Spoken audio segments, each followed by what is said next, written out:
Hola amigos, en esta oportunidad quiero mostrarles la estructura de un motor monofásico universal como el que vemos aquí en la foto.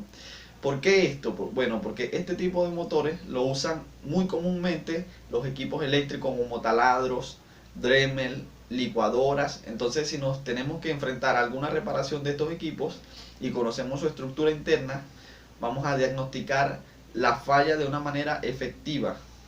Vamos allá.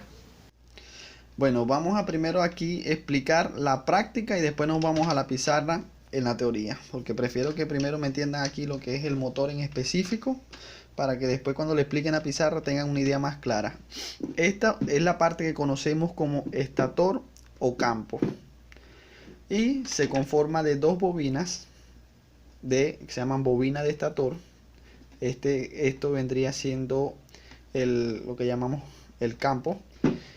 Y se llama estator porque esta parte no se mueve, es fija. Por este otro lado, aquí tenemos esta pieza que la llamamos rotor. Este rotor también tiene bobina, como lo pueden ver, que son estas de cobre que están acá. Y cada una de ellas tiene conexión con esta parte de aquí, que el conjunto se llama colector. Y cada tira de esta se llama delgas. Entonces tenemos este grupo: el estator y el rotor o inducido. Por esta parte tenemos aquí, enfócame acá, estas dos piezas que son bocinas por la cual se sostiene el rotor y queda centrado. Porque cuando esto está aquí en el medio, por dentro, esto se crea un campo, cuando las bobinas están energizadas, que crea un campo electromagnético que va a intentar alarlo. Entonces tiene que estar centrado para que circule y no se como dicen popularmente aquí en mi país, no se recueste. Acá tenemos esto es una parte importante, lo que llaman escobillas o carbones. Ok. Y estos dos conjuntos negros que tenemos aquí, este y este, es lo que conocemos como portaescobillas. Después les doy unos tips sobre ellos cuando presentan fallas y algunas cosas que se pueden hacer. Entonces, enfoquemos aquí. La prueba que tenemos que hacer es la siguiente. Aquí tenemos los dos cables de entrada. Si nos fijamos, vienen de aquí y llegan aquí a la bobina. Entonces, eh, para tener una idea clara, vamos a poner el multímetro en resistencia. Probamos nuestras puntas, verificamos en la pantalla, ya ahí está cerrado el circuito, y medimos aquí desde el punto donde sale el cable hasta aquí donde va hacia la escobilla, hacia el porta escobilla, y vemos la lectura en el multímetro. Hay 6.4 o 6.3 aproximadamente allí. Lo mismo sucede con la otra. Tenemos aquí la conexión del cable y la conexión de la otra el que va hacia la porta escobilla. Vemos lectura en el multímetro.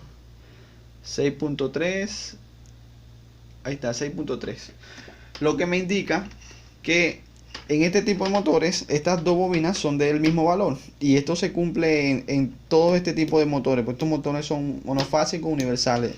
Otra parte importante de el rotor es que como las escobillas pegan de una punta, de un extremo al otro extremo, o sea, opuesto 180 grados, cuando va girando siempre queda así, pues, una delga opuesta a la otra. Entonces vamos a medir esas caras a ver cuántos ohmios tienen.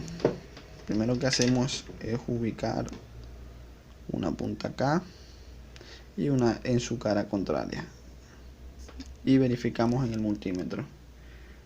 10.5 ohmios, y así consecutivamente con la otra. Verificamos igual en el multímetro, vemos que todas miden. Seguimos con otra, todas casi tienen la misma lectura, 10.5, 10.6. Entonces es una prueba que le podemos hacer para verificarlo, que todas tengan esa misma lectura. Esto es todo. Vamos a la pizarra ahora. Seguimos aquí.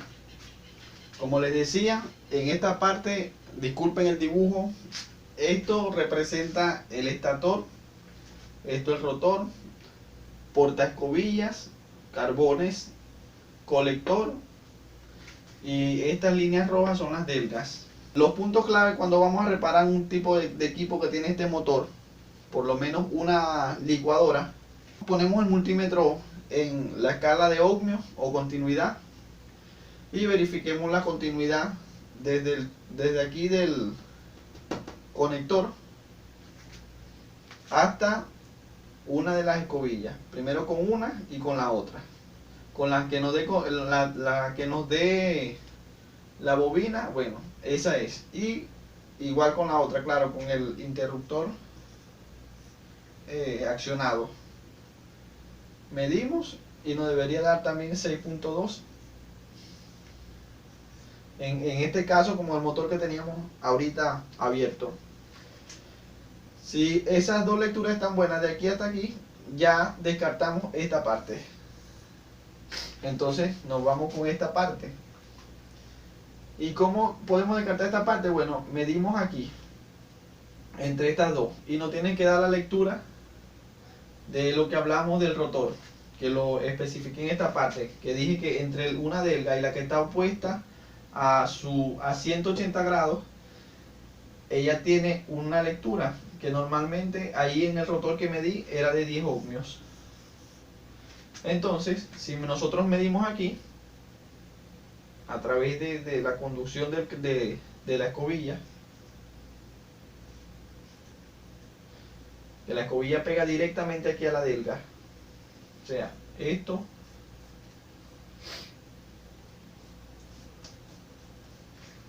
va aquí, aquí va la escobilla, la otra escobilla y el portaescobilla atrás. Entonces de aquí del portaescobilla se conectan estas dos bobinas, que son las bobinas de 6.2 ohmios del estator. Total que si nos ponemos a ver, el esquema es simple, son 3 bobinas en serie, 2 del estator y la que esté en ese momento en el rotor pegando con las escobillas, porque acuérdense que cuando esto rueda ya no serían estas dos, sino las que siguen, estas que vienen hacia acá, y así consecutivamente. Entonces, si tenemos aquí, de aquí a aquí, la lectura completa, deberíamos tener la suma de todas estas bobinas. Eso vendría siendo la lectura total de todo este motor. Entonces, si tenemos lectura aquí, este motor tiene que funcionar de por sí. Cuando no tenemos lectura aquí, entonces vamos por partes. Medimos de aquí a aquí, medimos de aquí a aquí, al portaescobilla, para descartar primero estas dos bobinas. Ya después que estén ok, entonces vamos midiendo el colector. Bueno, acá tenemos el caso de una licuadora de varias velocidades. Entonces esto se logra de esta manera. Van a ver que es el mismo principio, solamente que se añaden otras bobinas, y ya les voy a explicar cómo. Aquí tenemos un dibujito de una licuadora con el selector en posición off, apagado. En ese caso él está así. Esto lo que está aquí está representando el selector.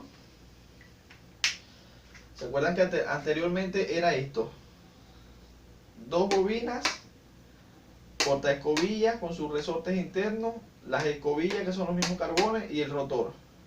Bueno, ahora agregamos dos bobinas más. Entonces, ¿qué pasa? Que por lo menos ponemos acá, encendemos la licuadora, la ponemos aquí, pan en uno, el selector. ¿Qué hace esto? Bueno, que cuando pasamos al selector conecta con uno de los 3 contactos que tiene de salida. Pone a conducir este punto que entra a la línea, y la línea sigue por aquí y llega a este punto. Y de este punto, bueno, se dirige a través de la bobina. Si baja para acá no hay nada conectado. Sigue por aquí. Si baja para acá no hay nada conectado. Así que se va por donde encuentre camino para volver a cerrar el circuito, pues. Entonces sigue por aquí, pasa a través de los carbones, pasa por la bobina de lo que hablamos, del rotor, la que esté en ese momento en posición con los carbones, sigue, pasa por la otra bobina y ya al cerrar el circuito está en la primera velocidad, que es esta que llamamos 1.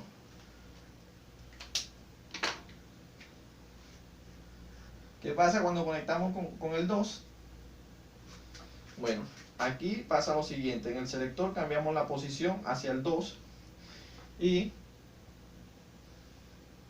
la corriente que estaba en la línea viene por aquí, al llegar aquí arriba no se regresa para acá porque para acá no hay nada conectado, entonces sigue para allá. ¿Y qué pasa? Que ahora ya vamos a tener más velocidad porque mientras más bobinas haya, mayor va a ser el aumento. Supongamos que cada bobina de esta mide 6. Esto ya no escribe.